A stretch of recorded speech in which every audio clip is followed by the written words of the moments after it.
You ask Tiger to solve. This deals with linear equations with one unknown. The final result is y equals 6. Let's solve it step by step. Simplify the expression. Expand the parentheses. Simplify the arithmetic.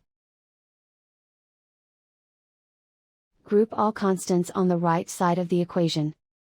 Subtract 12 from both sides. Simplify the arithmetic.